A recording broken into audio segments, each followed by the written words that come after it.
I have this theory that the people who do the hat on in the weird direction and the right up there with the people who do the weird lip piercing, which is they're fucking with you. Like, it's antisocial. First off, it's saying, here's how most people wear their hat. I don't wear my hat that way. I wear it in a super uncomfortable, unattractive way that does nothing for me, and it shades the side of my neck. It does not keep the sun out of my eyes. It doesn't keep the hair out of my face. I will fuck myself up. It's right up there with I wear my pants somewhere around mid-crack line, like about half ass crack mass, like my balls died and my pants are flying at half crack. Like, first off, you think it's comfortable to wear pants that are around your fucking hips? How can you even walk like that? If a fucking car came around a corner, you'd get run over, and I'd be the first one cheering, by the way. Yeah. No, it's not comfortable to wear your hat. I wear ball caps all the time. They're sort of shaped to fit your head, which does kind of have a direction to it. It's not just sort of. Yeah, it's not a beach ball. It's got a little shape to it. And the hats and the caps are made. When you pull them sideways, it's kind of like wearing, it's like wearing underpants where you're going to, stick a leg through where the waist would go and put the leg up around your waist. Like, it's fucking uncomfortable. Now, that's uncomfortable. Also, having multiple hoops through your lower lip. I do not believe aids in your eating, lovemaking, your speech and debate class. It does not help you get a job. Yeah, it doesn't help you do anything. Could help with ziplining. It's a very subtle way and not so subtle way of going, fuck you. I'm uncomfortable. I want you to feel my discomfort. I want you to feel discomfort. This hat, it's an apparel equivalent to you having a booger that's going in and out of your nose as you laugh like a piston, or you having a piece of broccoli on your front tooth. It's fucking me up. And I know, but the broccoli and the booger you're unaware of. The hat you're in charge of. And you know what you're saying. It's antisocial. It's fuck you. And the lip thing, it's forcing me to go, ow, that looks like it hurts. And then I have to do what if that got caught on something? And then I do that, what if you're eating one of those little mini chops, those little lamb chops? It's like appetizer, you get sauté. You get the sauté spear, and it like somehow goes through there, and it pulled away or something. Or I'd actually managed to never think about that. But now I feel yucky. Now you're forced to. Yeah. Right. This is an antisocial, fuck you, think about me, and this. And there's a million versions of it. There's a million. There's a tattoo version of it. There's a piercing version of it. There's a hair color I'm going to wear my it. hat. I'm going to wear my hair. I'm going to take the fucking baffles out of the pipes of my Harley so you can hear me. There's a hear me, look at me, see me, feel me thing. And my thing is, just fuck off.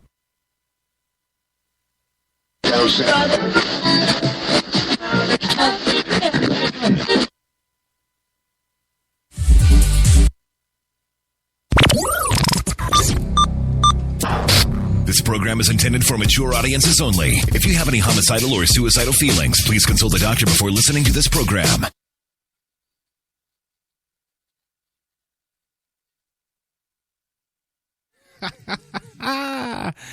Oh yeah.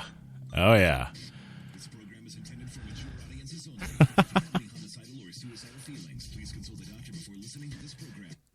Well, there you go, ladies and gentlemen. There it is. A double disclaimer there for your coffee and cigarettes needs. It is, of course, 3 p.m. Eastern Time, New York time. New York, baby. That's right, and you've got it tuned to HTLA Radio 1 New York, which could only mean, really, one thing. Yeah. And what is that one thing, you may ask? Well, you've got it tuned to Coffee and Cigarettes for today's Monday Mocha, Monday the 16th of February, 2015. There it is, right there. And it's currently only 20 in Central Park. Although it is sunny, we're expecting more snow for tomorrow, so what are you going to do when you live in that shoe? Well, listen, today on the big show, we'll try and keep you warm here at the coffee shop. I'm joined today by our new top secret guest hostess. Yes, the one, the only Kirstie Alley. as we discuss today's top stories. First up, Obama enjoys his golf while the first family is elsewhere, which I guess is why he can enjoy his golf. As new issues arise for our ozone layer, apparently, and end of days. Oh, yeah. Also, mysterious plume activity is beginning on Mars, and nobody seems to know why or what. It could be that the Martians have discovered campfires. Also, mysterious, well, not so mysterious. No. A Jew goes literally Nazi on a woman to convert. Yes. Yes, I'm not even kidding. All that and so much more rolling in the coffee shop today. So join yours truly, the one, the only Jenny McCartney, Louie Lawless, and, of course, George Takei, by coming on in and grabbing a cup, having a seat, and indeed lighting one up, ladies and gentlemen, because it's coffee time.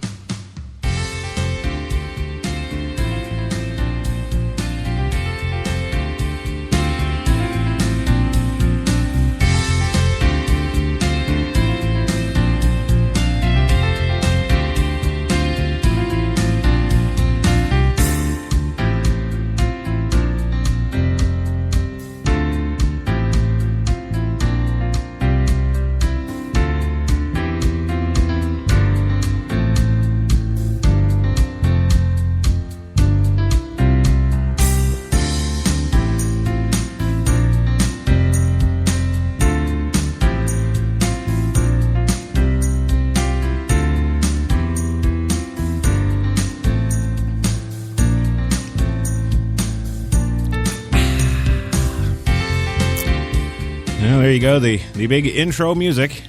There it is. Doesn't get any better than that. Yes, completely and totally and utterly in HD. Whatever that means.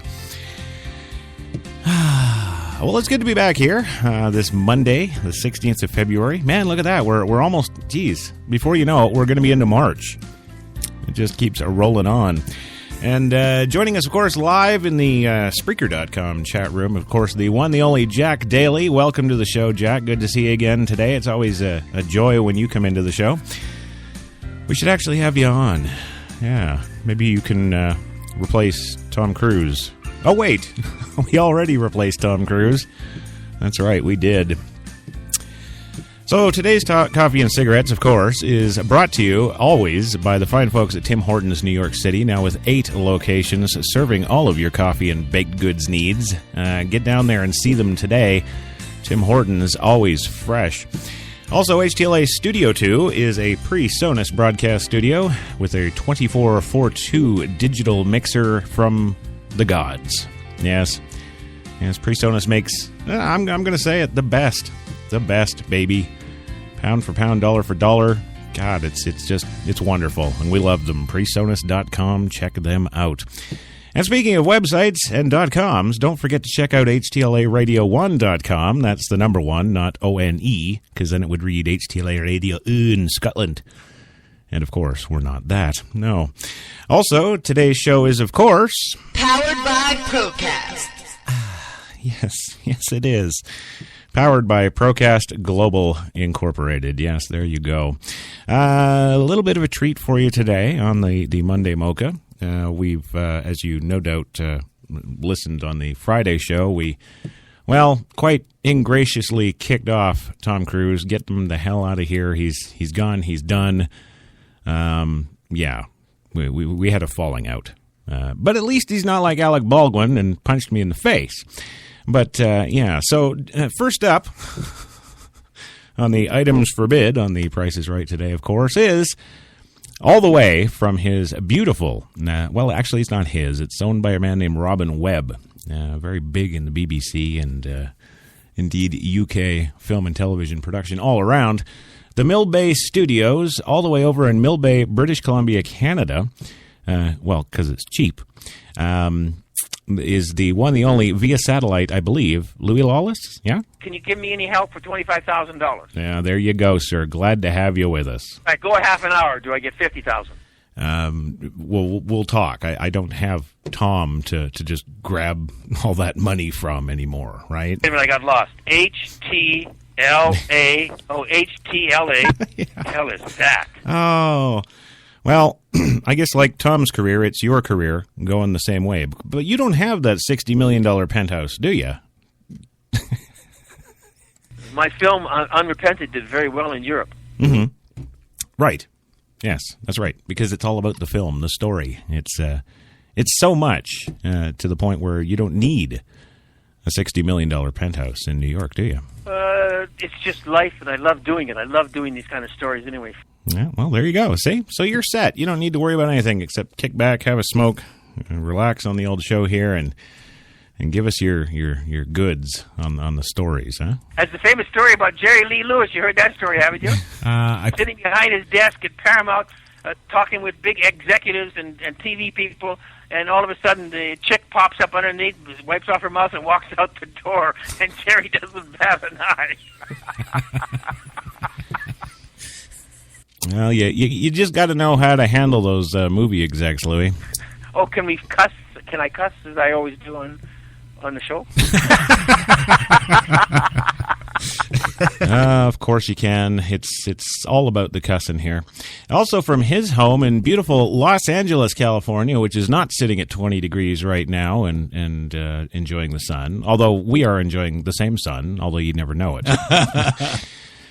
The one and the only George Takei. I think it's a treat to be here talking with you. Well, good. I'm glad to have you.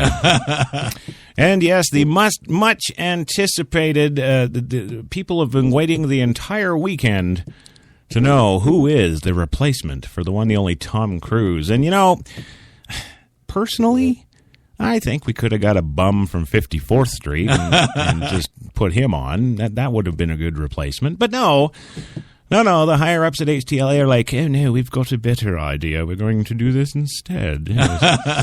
So, I guess without further ado, gotta welcome the another one and only Kirstie Alley to the show from an undisclosed location in upstate New York. Kirstie. A lot of the times we are happy with each other because we're together, and we are our own support system. Oh, yeah. So...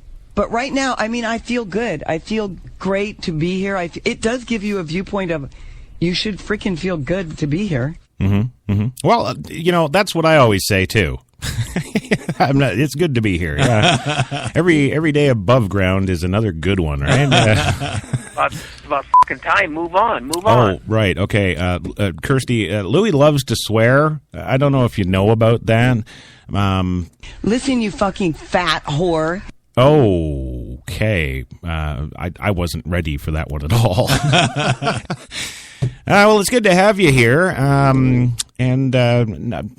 You know, everybody talks about you in the news and in the media and in the, well, I guess the rags. And yeah. I'm not going to do the usual questions like, you know, how much weight have you lost? But do you got anything? You are still the Jenny Craig spokesperson, are you not? Yeah? Well, I'm doing Jenny Craig, and I'm the Jenny Craig spokesperson. Right. I did it before. I lost weight. I kept it off for 3 years. Mm-hmm. Then I started slowly gaining it back. Right. They wanted to help me. You can't really help someone unless they want help. I'm really sticking to the program, and the difference this time for me is that I'm really hard-headed. It's like, you know, I used to be a cocaine addict, right? Oh, well, right. Addict, whatever you want to call him. But I'm hard-headed, so it took me 4 times to go, you know, I'm not doing this anymore. Oh, yes, you are. Oh, yes, you are. And then the last time I was just like, this is ruining my life. Once I come to that point with anything, that's what I've come to with gaining weight. This is freaking wasting my time, ruining my life. And I'm sort of an analytical person. So it's like, I'm done. All right. And what about the man in your life? Are you still hunting? Have you found anybody? You know, when you find someone when you're younger, you're going to have kids, and you're going to have, you know, you're going to create this life together. I don't know what the hell I would create with someone now. Yeah, well, so no man, I guess. Okay, so no man. All right, okay, we'll go with that. Do you have anything to compensate for that lack of companionship in your life? I don't know. It was my life dream to be an actress and have monkeys. Okay. Oh, I have a bajillion animals, and I have animal wranglers. You know, you have to have people working for you to take care of the animals. Well, sure. Yeah, I would definitely hire a staff. Yeah. I want to have monkeys. Oh, well, that's good. That's okay. Good. We're in pretty good company. I would say so. Yeah, you know, George and Louie and Jenny in the booth pushing the buttons and making us go. Which reminds me, I'm forgetting my place here. I'm all excited to have Kirstie on the show here. And, yes. I guess we have to get to it. Jenny McCartney, she does these Russian clips for us, and she's got another one here. Oh no, these are where's the bathroom? Where's the toilet? Yeah, okay. All right, here's Jenny McCartney telling us how to say "where is the toilet" in Russian. In order to ask someone where's the bathroom in Russian, you would say "Где туалет?" Now say it with me. Где, where, туалет is the bathroom. Где туалет? Great. Say it again. Где туалет? Где туалет? And that is how you say, where's the bathroom in Russian. There you go. You know how to spell my last name on the check, right? It's Louie Lawless. I do. And I guess also, nice to meet you. Is that the other? Yeah? Okay. All right, go ahead. In order to say nice to meet you in Russian, you would say, приятно познакомиться. Say it with me. Приятно познакомиться. Приятно познакомиться. Let's say it again. Приятно познакомиться. Приятно познакомиться. And that is how you say nice to meet you in Russian. There you go. Kirstie, do you know any languages? I've said too much. Okay. All right. We'll leave it at that. Well, are you dating? Yeah. I've been going out on dates. I'm not a good date. Mm-hmm.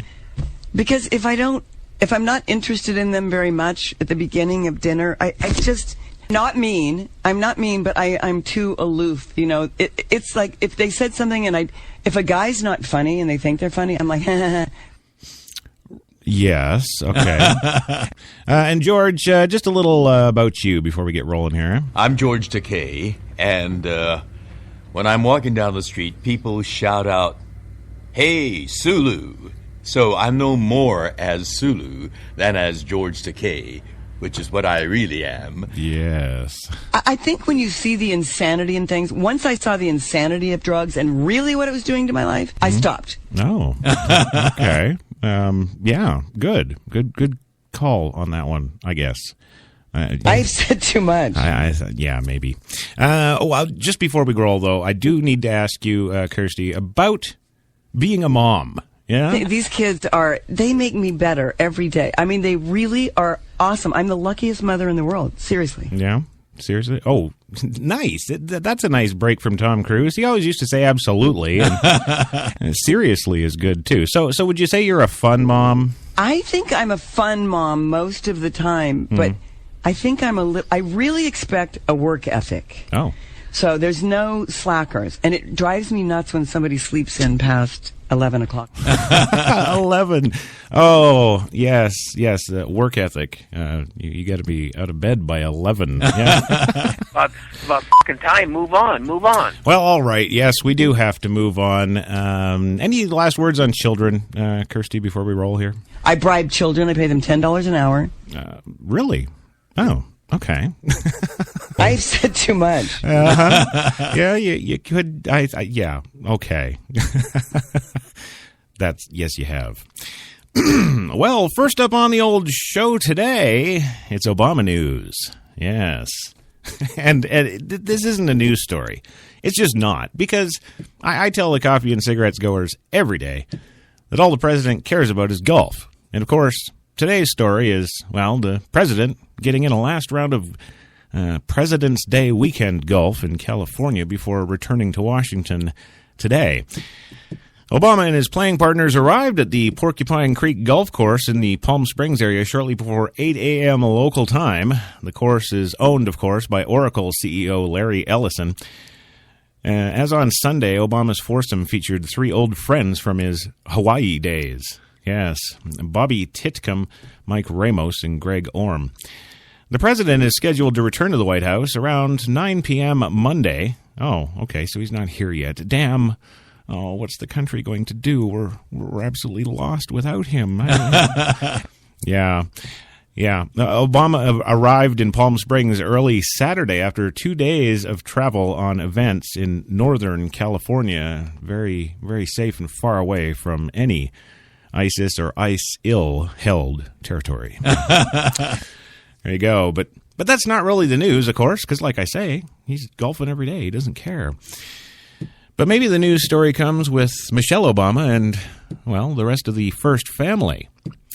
Yeah. They have a ski weekend in Aspen. Yes.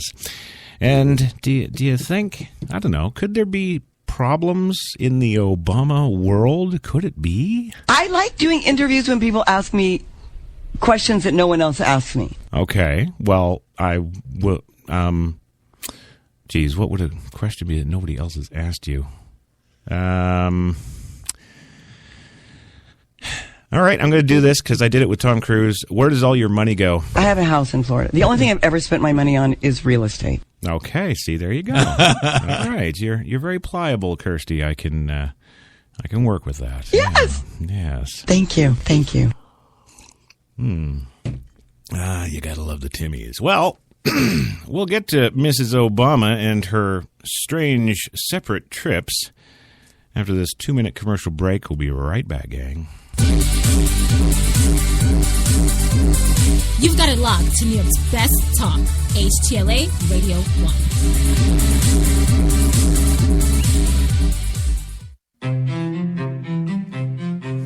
1. What if there was a coffee that was sourced from some of the world's most renowned growing regions, abundant with rich, fertile soil? What if this coffee was picked at the perfect moment, then packed meticulously and shipped carefully to be roasted under the watchful eye of coffee masters? What if it was expertly blended, ground, and sealed, ensuring maximum flavor and freshness, then brewed in small batches and always served fresh within 20 minutes, just the way you like it? Now, what if this coffee just happened to be the coffee you already know and love? Tim Hortons. Always fresh. Always great tasting coffee.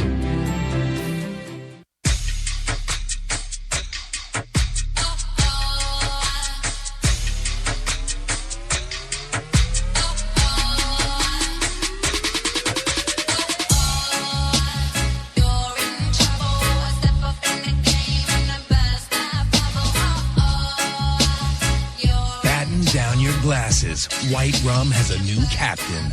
Introducing the all-new Captain Morgan White Rum. 5 times distilled for a smoother taste. The hot new accessory? Brows that wow. New from Maybelline, New York, it's Brow Drama, our first sculpting ball brush with tinted gel. Just sweep, then sculpt for bolder, sculpted brows. New Brow Drama. Get the look at Maybelline.com. Maybe it's Maybelline.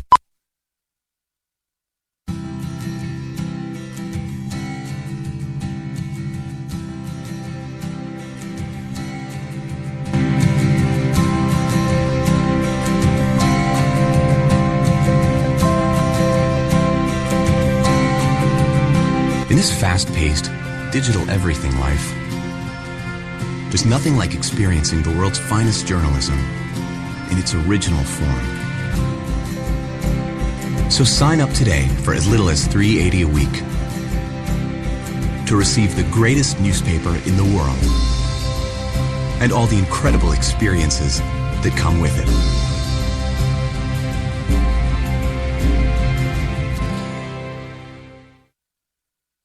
When we arrived at our hotel in New York, the porter was so incredibly careless with our bags. And the room they gave us, it was beautiful. A broom closet. But the worst part was the shower.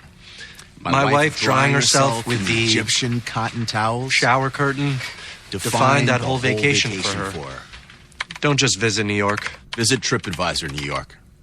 With millions of reviews, a visit to TripAdvisor makes any destination better.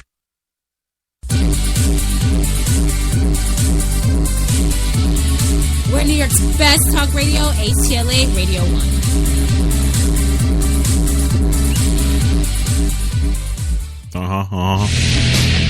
Oh, yeah! You know we are New York's best talk. You've got it locked. 3:23 in the PM in the big city right now, and 20 degrees, Central Park, sunny. Still, kinda, hanging on. Welcome back to Coffee and Cigarettes for this 16th of February 2015, the Monday Mocha. Oh, yeah. We're here with the one, the only Louie Lawless, all the way from Mill Bay Studios, Mill Bay, British Columbia. The music is fantastic. Uh-huh. Oh, you got to hear it. Oh, yeah. And I finally figured out how to edit. Good. Always good to learn. The one, the only Kirstie Alley from an undisclosed location. I want to have monkeys. That's my girl. That's the insanity of drugs. Yep. And the one, the only George Takei from his beautiful home in Los Angeles, California, where it's nice and warm there. And God, the lucky duck you are. Yeah. Well, today on the big show, of course, the first item up for bids on the Not So Price is Right, of course, is the Obama dealio. Yes, he's golfing, and that's apparently news, but it's not news to me, and, well, you all know that. But maybe the news story is Michelle Obama, yes. Yes, tucked away high in the Aspen Mountains, where Al-Qaeda is known, of course, to reside. Perhaps she's making a deal with them to have her dad, yeah, little Michelle, have her dad beheaded, and we'll do that. Yeah, it's about fucking time. Move on. Well, we're going to move on. Yes, well, President and old friends played golf in Southern California. First Lady Michelle Obama and her daughters enjoyed their own President's Day tradition by themselves. The Aspen's Daily News reported today that Mrs. Obama's motorcade had to maneuver around a wreck on its way to the slopes. Ooh, big news, there was a car accident. Oh, come on, really? Well, aside from that, Pitkin County Sheriff's Deputy Jeffy Snyder told the paper that the Obama ski weekend has been, quote, very uneventful and, quote, very easy duty. Oh, it's duty, all right. You are a douchebag. I know. And this story, of course, comes to us actually from the Aspen Daily News. Usually we get our news from, Twitter. That's where, the credible news stories and terrorist threats are all on Twitter. Tweet? Now we're on Twitter and we tweet together. We do. And you actually answer me, and that's stunning. Oh, yes. So the president is off golfing, the presidential family is off skiing, and the ozone is destroying our atmosphere. Oh, wait, the atmosphere is the ozone. I'm confused. I don't know. The music is fantastic. Yes. Oh, you got to hear it. Yes, the ozone music. Yeah. Well, in humanity's ongoing experiment with the Earth's atmosphere, scientists today warned of a growing threat from a new man-made gases that are chewing away at the ozone layer. Chewing away. Kirstie, you got some experience with chewing, don't you? Something about your pets there? I have compounds for them. Mm-hmm. I go around when I go around the country, I tour places, even around the world, and I'm going to go look at the lemur compounds to see how the big guys do it. Oh, how the big guys do it, eh? Yeah. Okay. Well, now I'm confused. I know you're from Kansas, but do you live in L.A.? I thought you lived in New York, but somebody told me you lived in Florida. As long as they have jobs and they're doing well, we can live in a commune, or we can live Italian style. Uh-huh. Italian style. Okay. All right. We'll keep it that way then, I guess. Mm-hmm. Well, of course, located high up in our atmosphere, the ozone layer blocks potentially harmful ultraviolet energy from reaching the Earth's surface. If unblocked, the energy can lead to increased rates of skin cancer and other ailments in humans and animals. And that wouldn't be good. We love the little animals, don't we? Yeah. Oh, I have a bajillion animals, and I have animal wranglers. You know, you have to have people working for you to take care of the animals. Oh, I know. It's all about having the staff. Yeah. you can do anything if you have the staff. That's what I'm talking about. The gases in question are known as the very short-lived substances. This is like the person who named is the VSLS gases. Very short-lived substances. Wow, the brain power it must take to put that together. I don't know. I really don't. Well, VSLS can have both natural and industrial sources, says Ryan Hosani of the University of Leeds, UK, and the lead author of the study, which was published today in the British Journal of Nature and Geoscience. Yeah. Industrial production of VSLS is not controlled by the United Nations. Montreal Protocol, of course, because historically these chemicals have contributed to little ozone depletion, he said in a statement. The Montreal Protocol is, of course, an international treaty signed by 196 countries in the late 1980s. It's one that limited the production of chlorofluorocarbons, CFCs, known to destroy the ozone layer. The increase is observed in the dichloromethane. Yeah, wow, dichloromethane. Yes, I'm educated in stuff.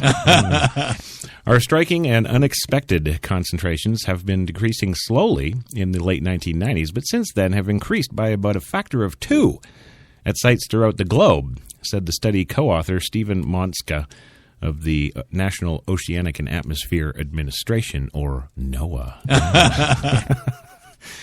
Though the long-term recovery of the ozone layer is still apparently on schedule, increasing levels of dichloromethane will lead to uncertainty in our future predictions of ozone and climate changes, says study co-author Marilyn Chipperfield, also of Leeds. How many co-authors they got here? Probably even see Tiny Tim and Jack Daly in there doing that.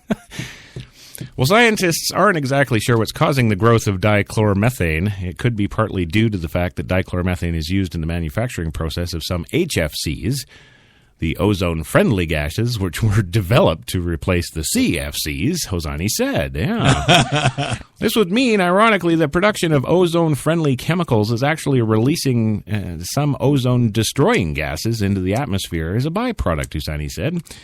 The study titled Efficiency of Short-Lived Halogens, yes, at Influencing Climate Through Depletion of a Stratospheric Zone. And then, of course, the story goes on for probably about another 5 pages with a bunch of stuff I can't pronounce. So, Thank you.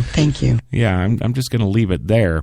And speaking of leaving it there, now, Kirstie, there was much speculation in the rags about where you were and what you did for New Year's. Can you care to enlighten us? Well, this friend of my son and daughter made a potato gun. You ever seen a potato gun? Oh, yeah. It's like this. You take this. You take this huge pipe that's about 6 feet tall. It's and you rig it up. So anyway, you stuff a potato down it. You ignite. You spray hairspray on it. You ignite it, and it's a cannon. Oh. And you shoot potatoes like nobody's business. Yeah. Yeah, there you go. I think I've talked about potato guns and sacks and. Yeah, well, I mean that's what you do here, right? You know, George has got a story about Bobby. Why don't you give that to her, George? The boys around me were saying things like, Sally is cute, or Monica is hot. And I thought Sally and Monica were nice, but who really got me excited was Bobby. Yeah, and yes! Yeah. Oh, yeah, no, true story, yeah. Now, about his body. Bobby's body. It was something good, wasn't it? What particularly was exciting was he had blonde forearm hair, and he was tan that glistened. That's when what caught my eye when I first saw him.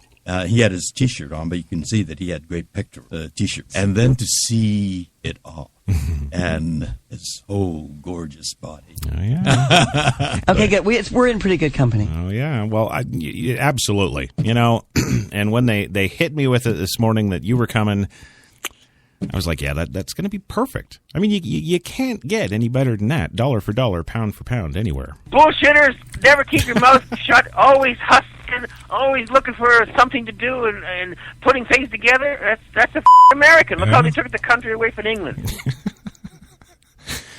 Oh, well, yes, that's exactly how that happened. Yeah. We need to do something, though, to I don't know, bring up ratings or something. Yeah, to get our numbers up, to make us controversial or something. Get any ideas, Kirstie? I like doing interviews when people ask me questions that no one else asks me. Yeah. If it's the same question that I'm asked, I think I turn into a robot. Right. I'm going to make you a deal. When I am having sex, I am going to call you. I'm going to call in. I'm going to have early morning sex. All the sounds that are appropriate. If the guy's bad, I'm going to go, this guy cannot a tree. Well, that would be great. I'd be all Thank you. over that. Yeah, thank you. Well, moving on, I guess, before I get myself in trouble with not only the CEO, but my wife, which is the same. We'll move on right here. To what, you might ask? Well, how about the Martians having little campfires? Yeah, see? Totally dead air. You guys are like, Martians, campfires? What the hell are you talking, boy? We're 5 steps away from winning the Academy Award. And you didn't. And we didn't. I know. There you go. But, Louie, Martians, campfires, huh? It's just life, and I love doing it. I love doing these kind of stories anyway. Okay. Well, I'm not even kidding here, gang. It is a story today. Amateur astronomers have spotted huge cloud-like plumes erupting from Mars, a phenomenon that scientists are at a loss to explain right now. The bright flares, which have now died away, towered higher than anything else observed in the Martian atmosphere. Their tops reach some 150 miles in altitude, more than twice as high as the highest Martian clouds. And they sprawled across 300 to 600 miles, researchers report in this week's Nature Science journal. The researchers initially were skeptical, but, quote, we came to the conclusion that what we were seeing was actually real, says study co-author Antonio Garcia Munoz, a planetary scientist at the European, yes, thank you, Space Agency. The plumes are exceptional. It's difficult to come to terms with this, he says. This scientific brain teaser actually came to light first early in 2012 when amateur astronomer Wayne Jeske was poring over footage of Mars that he had captured at his private observatory. He came across a puzzling image showing the red planet with a blob blowing off the planet's rounded edge. In all this, years of peering at Mars, I'd never seen anything like it, he says. From his laboratory there, observatory, observatory, same thing. In Westchester, PA. He spends about 100 nights a year training his gear on the heavens. He quietly ran the image by a few friends and then circulated it among a larger group of both amateur and professional astronomers. The image confounded the pros. Yeah. Martian clouds, which are typically made of ice crystals, tend to be wispy like thin cirrus clouds, even in high Earth sky. But these were enormous wide plumes seen on 11 days in March 2012 and again in April 2012. Later, the scientists dug up 1997 images of Mars from the Hubble Space Telescope that show similar plumes even as far as back then. Perhaps the bright fingers are clouds of ice crystals, but for that to be true, the Martian atmosphere would have to be much colder than expected. The scientists concluded perhaps the plumes are particularly dazzling Martian auroras like the northern lights on Earth. Well, if so, they were 1,000 times stronger than any aurora ever seen on Earth. And further, there's no record of unusual sun activity, an essential ingredient of a spectacular aurora on the days when shiny bulges appeared on that planet's profile. So, boys and girls, speculation? Anybody want to go out on the limb there and say anything about this? I've said too much. Okay. All right, Kirstie. That's fine. That's fine. Louie, you've got to have something to say about this. You being Catholic, you realize that you can have birth control. You realize that? Birth control. Yeah. The trick is using that word in conversation, in your writing. It's the use of that word that makes it your own. Yes, I enjoy birth control. There we go. I'm all Shakespearean and stuff now. And I know, George, okay, fine. You always do it when we come back from commercials. Just tell everybody once and for all about your Shakespeare stuff, will you? Well, I'm a Shakespeare buff. I went to the Shakespeare Institute at Stratford-upon-Avon in England, and Shakespeare loved the language. I mean, he used it gloriously and vividly, colorfully. And so, being a Shakespeare buff, I enjoy language too. And so I use words that are descriptive, that are specific, and that are that have content. Well, thank you. There you go. I don't know. It was my life dream to be an actress and have monkeys. Well, of course. And who wouldn't? I know Louie enjoys monkeys from time to time. Well, no, I'm not being sexual, George. I'm talking about, monkeys and stuff. And in fact, Louie recently had some brush with the law. He got thrown out of a movie theater, Louie. What was it? I nearly got kicked out of a theater. I can't remember what I saw about 2 weeks ago because I was booing and screaming. Right. Well, they will tend to do that, when of course you do things like that. You know how to spell my last name on the check, right? It's Louie Lawless. Of course. I've said too much. Or not enough, Kirstie, one of the two. All right. Well, listen, we're going to go for our second and final commercial break for the Monday Mocha. And when we come back, if Mars wasn't strange enough for you, how about a Jewish lady who goes all Nazi on a non-believer? Yes. Back in 2. You've got it locked to New York's best talk, HTLA Radio 1. Well, I'm a Shakespeare buff.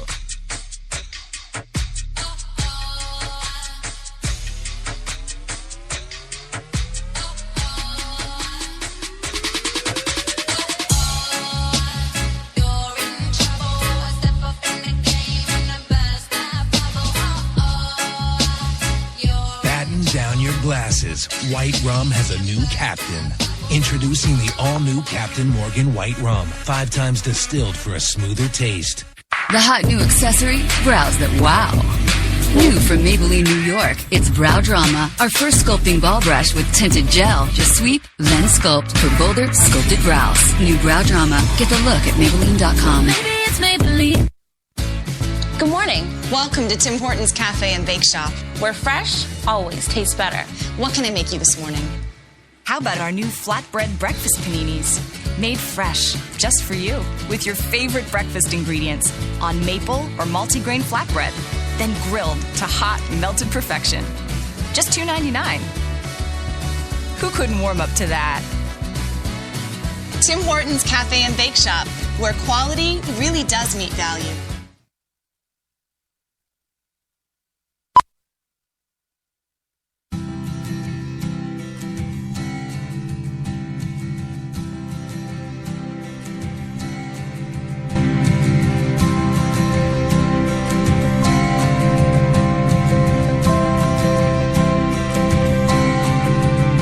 In this fast-paced, digital everything life, there's nothing like experiencing the world's finest journalism in its original form. So sign up today for as little as $3.80 a week to receive the greatest newspaper in the world and all the incredible experiences that come with it.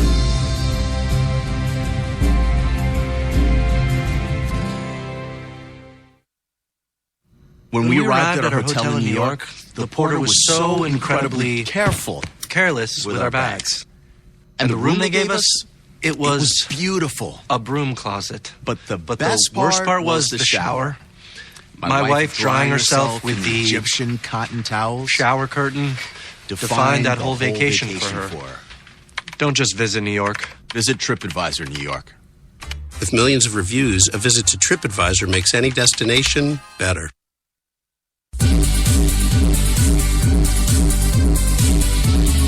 We're New York's best talk radio, HTLA Radio 1.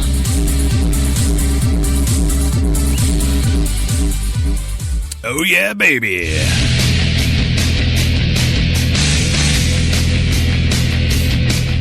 Yeah, welcome back to the big program this afternoon. Monday Mocha, Coffee and Cigarettes, HTLA Radio 1. Yours truly, Chris Crash, Jesus Taylor, with you on the boom. The one, the only Jenny McCartney with you in the booth, pushing those buttons, making us go. And what else do we got? Well, we got Louie Lawless, we got Kirstie Alley, and we got the one, the only George Takei. Well, I'm a Shakespeare buff. There he I goes. went to the Shakespeare Institute in Stratford. We went over that, George. I'm telling you, man, you're getting close. I'm gonna have to replace you like I did Tom Cruise. Yeah? About fucking time. Move on. Now, Louie, you need money. You've been saying you need money for months now. Ever since we started this show, you've always needed money. Give the listeners out there, all those hundreds of thousands of people, some who have just tuned in, of course, for Kirstie Alley, the new mystery guest host.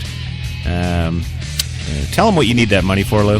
I need to try and raise $25,000 to enter the Academy Awards, and I think it's a fantastic risk because we have a tremendous chance. There's about 200 members that vote on it, and they all you have to give them a DVD now. Yeah, no kidding. A DVD, that stuff's expensive, man. That stuff is expensive. Yes! Yes, it is. Well, welcome back to the big program, and now we're getting into some fascist stuff. Yeah. A violent Jewish conversion attempt. Next up on the Coffee and Smokes. Yeah. About fucking time. Move on. Well, I'm moving. If you just give me a damn second. Jeez, I'm trying to be all cool and time stuff with the music. And, never mind. Whatever. Yeah, so you heard me. A woman has been accused of violent Jewish conversion attempt. Yeah. And do you think it's in any nutty town like L.A.? Huh? Well, you would, wouldn't you? Or dare I say, New York, But no. It's America's heartland, damn it. We're talking about Boise, Idaho. That's right. Potato land. Yeah, Boise, Idaho. A woman is facing felony charges today after police say that she attacked a Jewish acquaintance, stomping on the woman's neck as part of a bizarre bid to control her Christianity. I'm not even kidding. Now, Kirstie, of course, she is a Scientologist, much like Mr. Cruz, and she's apparently attained the Scientology level OT7, is that? Yes! Yeah, okay. Whatever that is, is that like Colonel or something? What is that? I think when you see the insanity in things, once I saw the insanity of drugs and really what it was doing to my life, I stopped. Okay. Right. Well, good. Okay. Hey, you know what? At least you don't have some Scientology picture book rant you want to go on. That's always good, So, yeah, Marguerite Dawn Harrigan, 58, has been charged with 2 counts of malicious harassment in an attack that police have labeled, quote, a Nazi hate crime. Yeah, prosecutors say the incident started when Harrigan showed up at the victim's home on February 5th.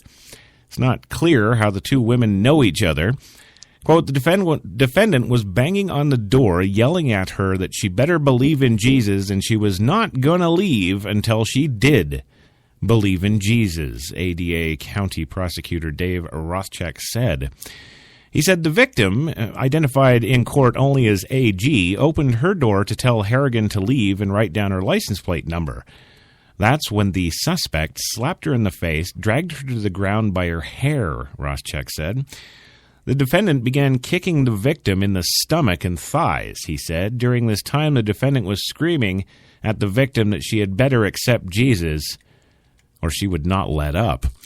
Prosecutors say Harrigan stepped into AG's neck as she lay on the ground, pressing down with her foot and pulling up the woman's head and hair. Eventually, the woman said she would become a Christian in an attempt to placate her attacker, Rothcheck said. and Harrigan let her go. But according to court documents, she returned to the victim's home 2 days later, carving death bin bond into her mailbox and cutting up her mail. Yes, nothing says convert like destroying your mail. That's what it is, you know?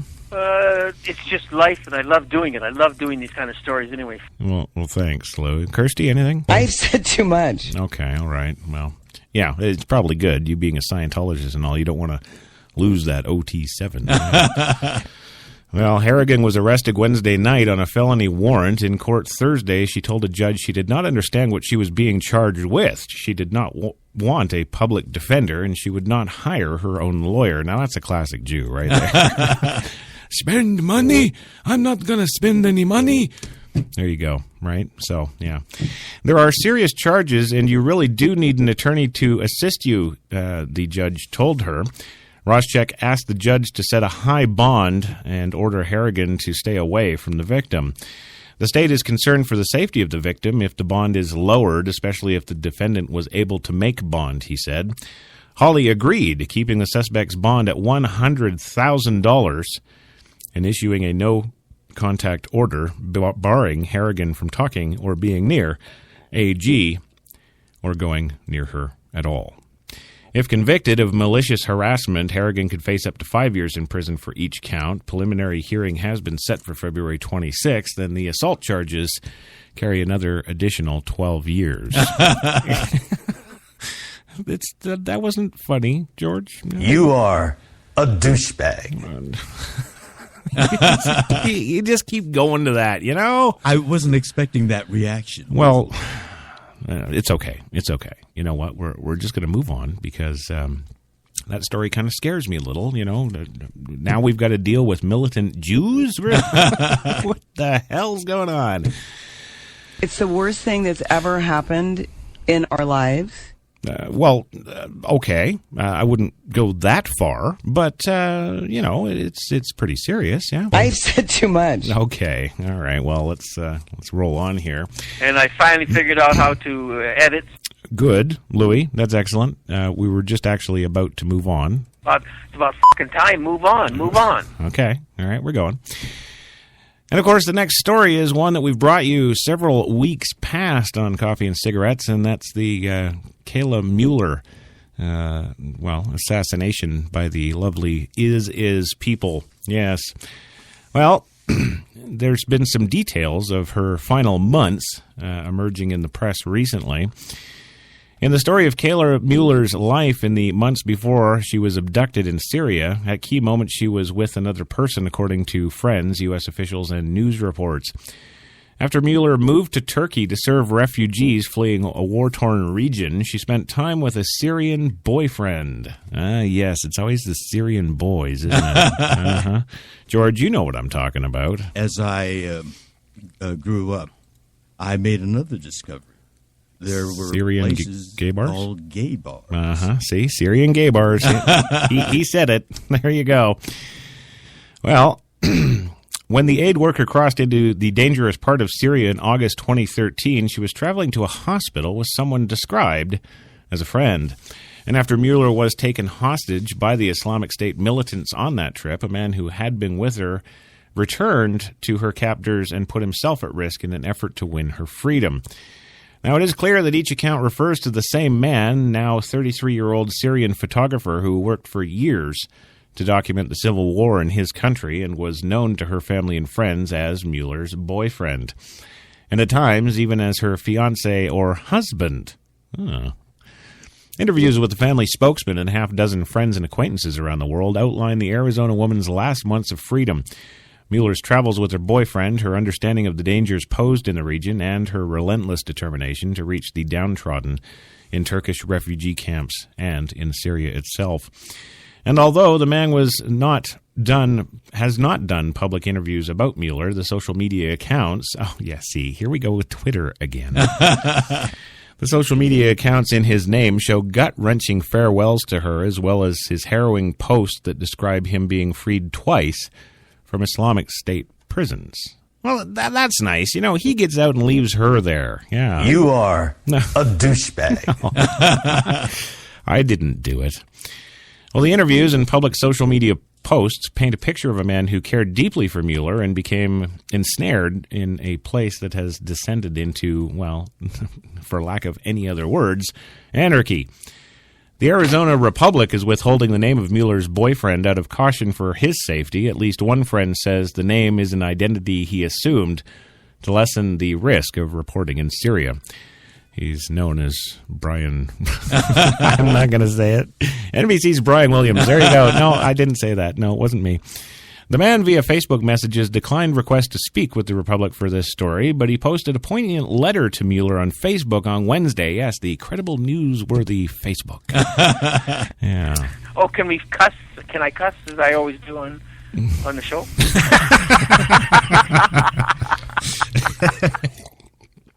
Oh, Louie, you are something. Well, I'm doing Jenny Craig, and I'm the Jenny Craig spokesperson. I did it before. I lost weight. I kept it off for 3 years. Then I started slowly gaining it back. They wanted to help me. You can't really help someone unless they want help. No, and we know this. I have a bajillion animals, and I have animal wranglers. You have to have people working for you to take care of the animals. Well, yes, and I'm glad you have your people. Yes, and yeah, and that's good. That's good. I love that, and all that good stuff. Just stay there for a minute, okay? So the man via Facebook messages declined request to speak with us for the story, but he posted poignant letter to Mueller on Facebook. Yes. This was the day after her family announced that it had received proof from the Islamic State, also known as ISIL or ISIS, of the 26-year-old's death. He says, "Dear Kayla, I'm not writing her to say goodbye. This is a thank you. Thank you for coming into my life and giving me joy. Thank you for loving me and receiving my love in return." He wrote above a photo of Mueller relaxing on a beach, smiling and clutching a Cookie Monster doll to her cheek. Yes, yes, the evil ISIS Cookie Monster dolls. Yes. "You supported me in everything I did," he wrote, "even if it was extremely stupid. I'm writing to tell you I'm sorry about so many things. I'm sorry I didn't take better care of you. I'm sorry I didn't try harder to find the words to tell you I was feeling, and indeed how much I loved you." Those who knew the couple described them as driven to see the conflict from a close a vantage point as possible, but also finding time to unwind, meeting with friends, and going into cosmopolitan Istanbul. Yeah. Nothing like Istanbul on a Friday. Yeah. The music is fantastic. Oh, yeah? Oh, you got to hear it. I don't have to. I know. I've been to Istanbul. I love the music. I said too much. Well, that's fine, yes. Yes! Yes. Calm down. Mueller, who grew up in Prescott, Arizona, and by 2013 had volunteered to help impoverished communities in Israel and India. Well, it seems like a far cry from Syria. She's a sleeper cell. She's a sleeper agent. Yes. Well, she sought to help Syrian children whose families had fled the bloodshed, according to those who met her. Her boyfriend, in addition to his photojournalism, was an activist and filmmaker who assisted foreigners in covering the war. Those who met the couple described them as intrepid, but also noted that they worried for their safety, stressing that even being near the Syrian border at that time was tremendously risky. There are differing accounts of how many times Mueller might have crossed the border, but she did at least once, and on the first weekend in August 2013, the couple were kidnapped less than 48 hours later. Reverend Kathleen Day, a pastor at Northern Arizona University who knew Mueller personally, said the young woman was close friends with the Syrian man and had known him for many years. They spoke highly of the man. "He's a passionate person who really cares about the suffering in Syria," she said. "He has done a lot of humanitarian work with Kayla, and they were very close." So there you go. That's the old dealio on Kayla Mueller there, and yeah, that's just a sad thing right across the board. He has my phone number, so he could call me at any time. Oh, the Syrian guy? Yes. Oh, you're dating him now? She I swear, Kirstie, you are just with everybody. I think I'm a fun mom most of the time, but I think I really expect a work ethic. So there's no slackers. And it drives me nuts when somebody sleeps in past 11 o'clock. 11, yeah. 11, you slave driver, you. Well, if you folks aren't in the Northeast out there, or if you are, you certainly know about my next story. And if you're not, you're probably trying to laugh at us, but hey, it's probably not much better where you are either. Boston, of course, is shivering and digging out of the mid-Atlantic as it braces for yet another freaking storm. Oh, my God. I'm turning into Bill Shatner. Do you think I'm sexually aroused by Mr. Shatner? Yes, of course, I am. I did not sleep with him. Okay, well, we'll let it go there. I let him have my ass so many times I can't count. There you go. There you go. Boston's transit system slowly returned to life Monday as the city emerged from the latest in a series of crippling snowstorms that have pounded the region with an accumulated total of 8 feet of snow this winter. Yeah, you keep laughing, little Jap man. You keep... Well, no. Well, commuter rail is operating on a Saturday schedule today, but with significant delays and several canceled trips altogether by the Massachusetts Bay Transportation Authority. While Boston is digging out from the 16.5 inches that most recently hit the city over the weekend, several Midwest, South, and Mid-Atlantic states are dealing with a serious storm of their own. In Kentucky, a section of Interstate 71 near Louisville closed Monday morning shortly after the snow started. It's just pounding there right now. Parts of the state could see more than a foot before the storm wraps up. So says the National Weather Service, the tried and trusted National Weather Service. I'm going to get my weather from some unknown account on Twitter, thanks. For Louisville, it could be one of the worst snowstorms in 10 years, said meteorologist Joe Sullivan. In Nashville, homeless shelter volunteer Bob McCluskey said he was worried that a few inches of slush, ice, and snow would keep drivers from bringing people to the shelter and keep church congregations from delivering dinner. That's the big issue, McCluskey said, seeing how others are going to have to try and survive it. The Weather Channel reported now that snow and sleet and freezing rain will make travel difficult, and winter storm warnings have already been posted across almost affecting 47 million people. That would translate to 4 inches of nasty ice and snow as far south as northern Georgia. Roanoke and southern Virginia could see up to a foot of snow, and Washington, D.C., not known for its prowess in handling such storms, could see almost as much. Bitter cold temperatures were adding to the region's woes. Washington high temperature was forecast to reach only 25 degrees, about 20 below the average for the date. Frigid temperatures are, of course, being reported all across northeastern U.S. This morning.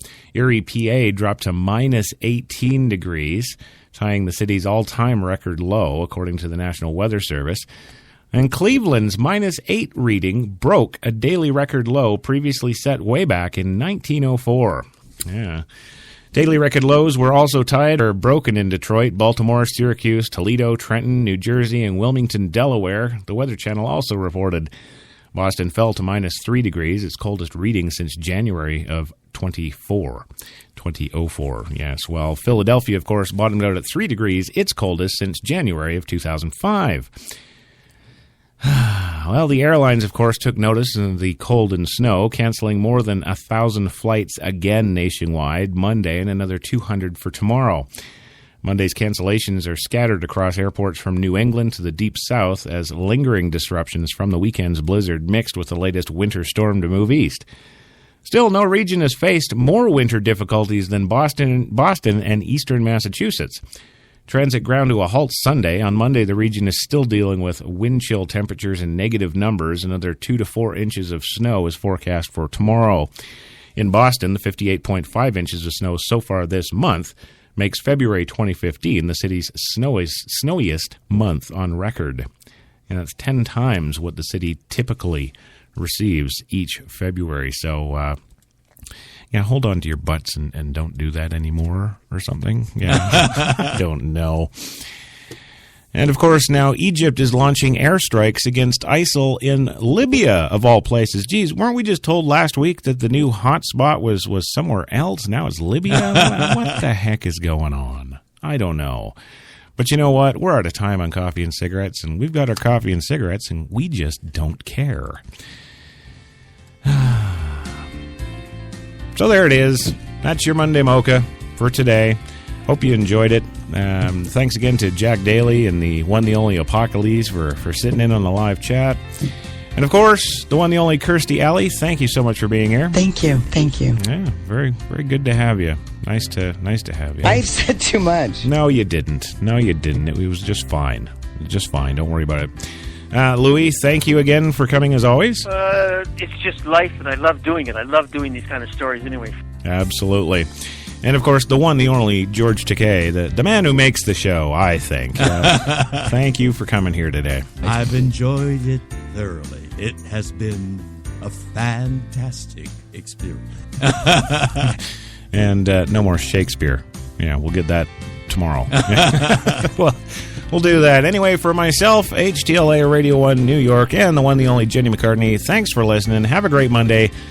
And we will catch you all tomorrow, 3 p.m. Eastern, for another Coffee and Cigarettes. Also, don't forget tonight, coming up, Straight Talk, 8 p.m. Eastern. Straight Talk with Kate and Crash. Heck of a good show coming up tonight there, too, so don't miss it. Unless you're snowed in beyond hell. I don't know. Have a good one, gang. We'll see you later.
We're New York's best talk radio, HTLA Radio 1.